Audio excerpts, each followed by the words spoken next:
Bonjour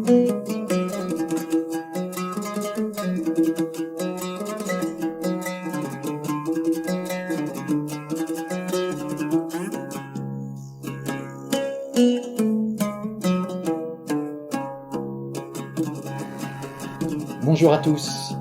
Dans notre précédente présentation, nous avons montré que le texte coranique peut être lu selon deux a priori de lecture contrastée.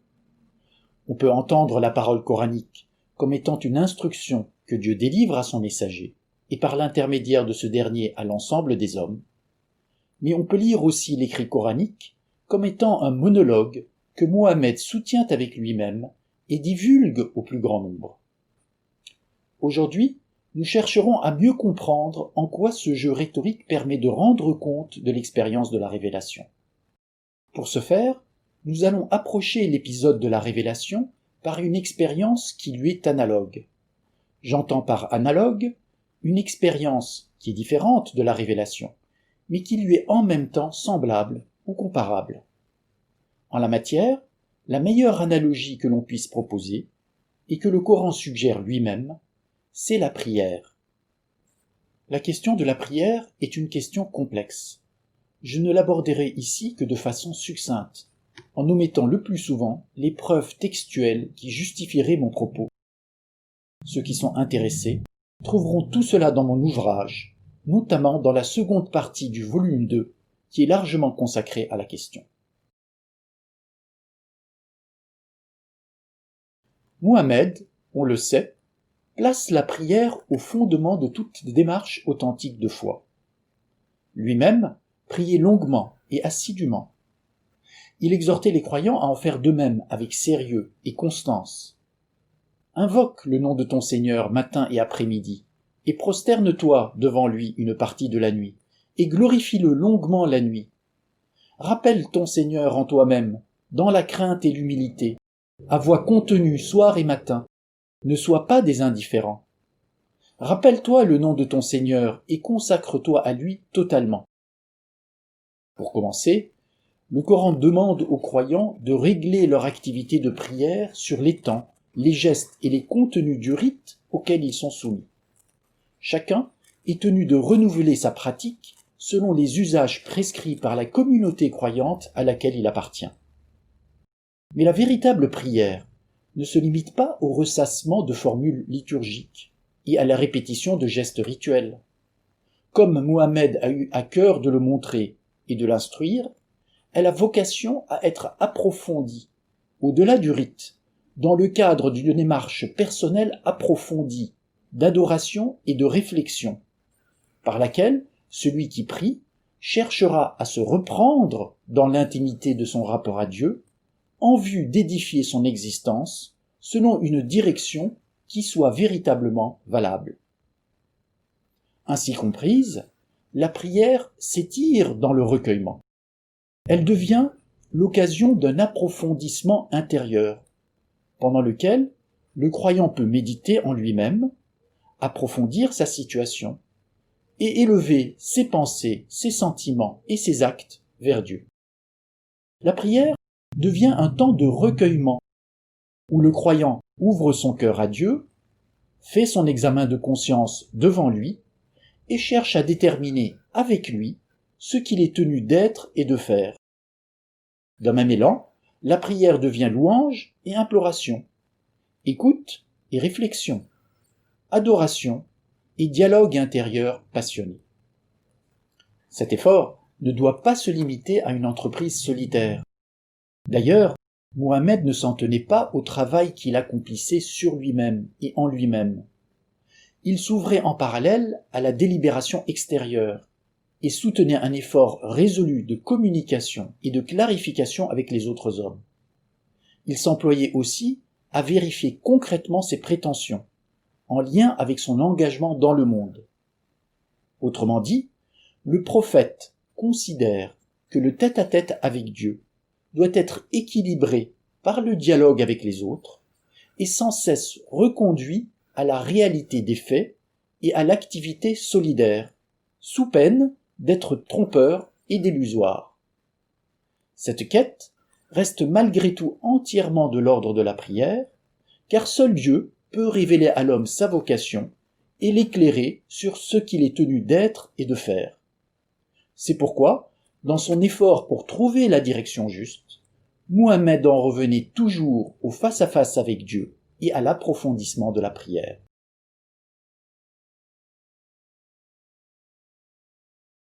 Or, cette pratique ne va pas toujours sans mal. Elle devient même éprouvante en temps de crise, lorsque celui qui prie est confronté à des difficultés tenaces, ou pris dans des drames douloureux. Lorsque Muhammad faisait lui-même face à de telles situations, il n'abandonnait pas la prière. Pour lui, elle était encore plus essentielle, parce que c'est en elle qu'il pensait pouvoir trouver un réconfort et une guidance. Mais tant qu'il ne parvenait pas à résoudre les difficultés auxquelles il se heurtait, la prière demeurait éprouvante, et en elle, l'angoisse et les contradictions s'exacerbaient. Pourtant, Muhammad ne se décourageait pas. Il s'obstinait dans la prière avec ferveur et imploration. Il redoublait d'efforts en se laissant absorber dans la dévotion. Alors, il ne s'adressait plus simplement à Dieu avec humilité et révérence. Il dialoguait avec lui, il contestait avec lui, mais il se livrait aussi à lui en acceptant de se remettre en cause entièrement. Dans ces conditions, et c'est là l'expérience de tous les mystiques, il arrivait que dans les moments intenses de dévotion, Muhammad ne soit plus seul. Au comble de son effort, une présence mystérieuse se faisait ressentir dans le secret de son intimité. C'est comme si une parole autre venait habiter l'intériorité de sa prière, ou comme si un tout autre venait à sa rencontre pour l'écouter, le consoler, le solliciter ou le contrarier, et ce faisant, lui révéler sur lui-même, sur sa situation et sur le monde, des choses auxquelles il n'aurait pas eu accès autrement. C'est en regard de cette expérience intense que la prière peut être considérée comme un espace de rencontre et de communication, comme un lieu de révélation, où la volonté du Seigneur se laisserait dire dans l'invocation de celui qui le prie.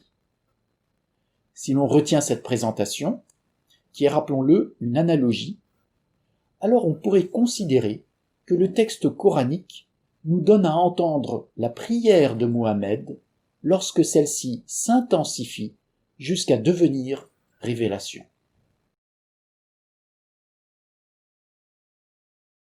L'expérience intense de la prière, telle qu'on vient de l'évoquer, met en jeu deux aspects aussi essentiels l'un que l'autre. D'un côté, il y a la venue de ce tout autre, qui vient habiter le cœur de la prière de Muhammad et l'illuminer.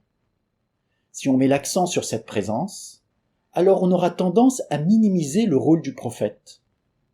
Le prophète qui prie et voit son épreuve de supplication prendre soudainement fin par un jaillissement de lumière, vit cette expérience comme une illumination qui sauve, comme une miséricorde qui descend. Et dans ce miracle, il estimera n'y être pour rien. C'est l'autre à qui s'adresse la prière et qui est infiniment supérieur et extérieur qui s'impose à lui et entre en communication avec lui. Il est vrai que cette rencontre a été attendue dans l'imploration, qu'elle a été suscitée par le désir, sollicitée par l'attente et facilitée par un travail patient de recherche et de réflexion.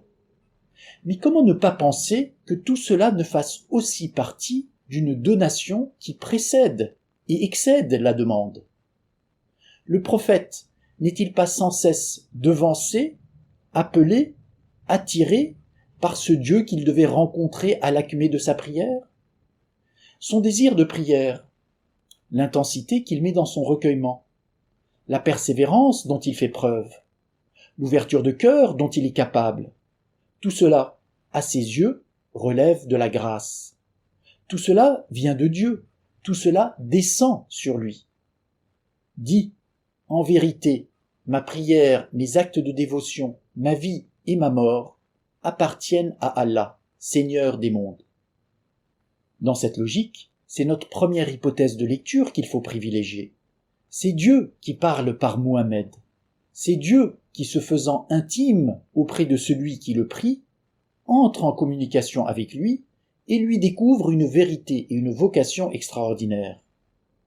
Alors à proprement parler, ce n'est pas Mohammed qui prie Dieu. Comme le signalent certains passages du Coran, c'est Dieu qui prie sur Mohammed. Certes, Allah et ses anges prient sur le prophète. Mais en même temps, il y a l'activité soutenue de méditation, d'interprétation et de délibération qu'engage Mohammed. Si on met l'accent sur cette activité, et que l'on pense aussi au temps de solitude et de sécheresse que le prophète doit à chaque fois surmonter par un effort de volonté, alors on ne saurait minimiser le rôle qu'il assume. En fait, c'est à Mohammed qu'il faudrait rapporter l'ensemble des mouvements qui composent sa prière. À vrai dire, ce n'est donc pas Dieu qui prie sur son messager. Comme le précisent d'autres passages du Coran, c'est Mohammed qui prie son Seigneur. Du coup, le dialogue qui prend forme dans le fort intérieur du prophète, au moment intense de sa dévotion, les voix qui s'élèvent en lui et qui lui donnent l'impression d'être remplies de la présence mystérieuse d'un tout autre. Ce dialogue et ces voix lui incombent. Si, comme disent les psychanalystes, ça parle en lui, le ça renvoie à des réalités profondes ou inconscientes qui appartiennent à Mohammed. Dans ce cas, c'est la seconde hypothèse de lecture qu'il faut privilégier. La révélation, quand bien même elle mettrait en jeu une spontanéité qui ne dépend pas exclusivement du prophète, est analogue à un soliloque habité. Mais somme toute, si l'on tient compte des deux dimensions constitutives que l'on vient de marquer, il faudrait dire que la révélation met en jeu deux mouvements qui se redoublent l'un l'autre. D'une part, il y a le mouvement d'approfondissement, d'interprétation et d'élévation engagé par le prophète. Et d'autre part, il y a le mouvement de descente et de manifestation du divin. Ce double mouvement est retracé par la duplicité rhétorique du texte. La lecture convenue rend compte de l'expansion du divin et de l'attitude d'accueil que Mohammed adopte face à cette expansion, tandis que la lecture seconde retrace l'effort actif et créatif du prophète pour s'arracher à sa déchéance commune et s'élever à sa destination éternelle. Ce double mouvement est aussi retracé par le double usage du verbe salla, qui veut dire prier. Dans son emploi transitif, ou avec la préposition vers, li ou il est en arabe, le verbe renvoie à l'effort que le prophète effectue pour élever son âme en quête de Dieu. C'est Mohammed qui prie Dieu ou qui prie vers Dieu. Mais associé à la préposition ala, qui veut dire sur, le verbe salla évoque l'inclination à laquelle Dieu consent lorsqu'il se penche sur son prophète et donne son propre témoignage. C'est Dieu qui prie sur Mohammed. L'un dans l'autre, la structure hybride de l'énonciation nous dirait que la révélation, qui a trait par définition à une illumination immédiate et inconditionnée, ne survient qu'en contrepoint de l'effort d'approfondissement, de confrontation et d'interprétation le plus soutenu du prophète. Pourtant, rien ne permet d'assimiler à Dieu cet autre qui fait irruption dans l'intimité à soi et qui vient habiter l'espace de délibération et de prière. En osant dire Dieu dans son expérience profonde et souvent dramatique, Mohammed n'ignore pas la charge foncièrement illusoire de son expérience. Il sait que l'opacité de l'âme humaine et sa complicité avec le mal sont si fortes qu'il est impossible de distinguer sans conteste entre l'épreuve véridique et l'illusion. Mohammed ne peut pas savoir de lui-même, ni de façon incontestable, si la révélation qu'il accueille au sommet de son effort comme une délivrance provient de Dieu ou si elle n'est que l'expression de sa volonté de puissance, de sa soif d'absolu et de ses fantasmes de l'au-delà. De ce point de vue, la rhétorique coranique véhicule une idée négative. Elle signifie que la révélation est laissée à une frontière équivoque entre la dictée transcendante de Dieu et le soliloque poétique du prophète, entre le surnaturel et l'humain, et que donc sa valeur n'est pas tranchée une fois pour toutes. Ce qui ne veut évidemment pas dire que le prophète n'ait pas de conviction, mais simplement que la révélation ne lui fournit pas de certitude sans ombre, et qu'elle doit donc être sans cesse reprise, approfondie et confirmée dans de nouvelles expériences avec Dieu. Ce point est bien sûr problématique et pose beaucoup de questions, mais nous n'allons pas entrer dans ce débat pour l'instant. Nous allons simplement prendre acte du fait et le démontrer simplement en évoquant un épisode en particulier où la révélation reçue par Mohammed s'était avérée trompeuse. Ce qui montrera bien que la révélation n'offre pas d'assurance sans faille ni de garantie ultime, mais qu'elle a besoin d'être reprise et réinterprétée par de nouvelles expériences avec Dieu. En effet, Mohammed avait un jour reçu une vision dans laquelle il avait reconnu un signe de Dieu. Bon, il faut dire que la révélation n'est pas toujours évoquée dans le Coran comme un événement de communication verbale avec Dieu. Elle est parfois décrite comme étant une vision envoyée par Dieu, ou encore comme un épisode d'impondérable contact avec lui. Ce qui justifie de telles évocations est que l'événement mystique de la révélation, tel qu'on a pu le décrire par l'analogie de la prière, est également comparable, de par la mobilisation affective qu'il suppose, et de par l'intensité émotionnelle qui l'accompagne, à des expériences surnaturelles de vision ou de toucher. En tout cas, dans l'exemple qui nous intéresse, la révélation arrive sous la forme d'une vision. Mohammed y apprend que les ennemis contre lesquels il comptait marcher sont peu nombreux. Sur la foi de cette information, il appelle ses partisans à se mobiliser et s'élance avec eux pour livrer bataille. Mais la réalité se révéla tout autre. L'adversaire était puissant et la bataille fut rude. La révélation avait été trompeuse. Mohammed doit donc reprendre son effort vers Dieu jusqu'à ce qu'une autre descente arrive pour expliquer l'erreur. En songe, Allah te les avait montrés peu nombreux. S'il te les avait montrés nombreux, sûr que vous auriez fléchi et vous vous seriez disputé à propos de l'affaire. Mais Allah vous en a préservé. Il connaît le contenu des cœurs.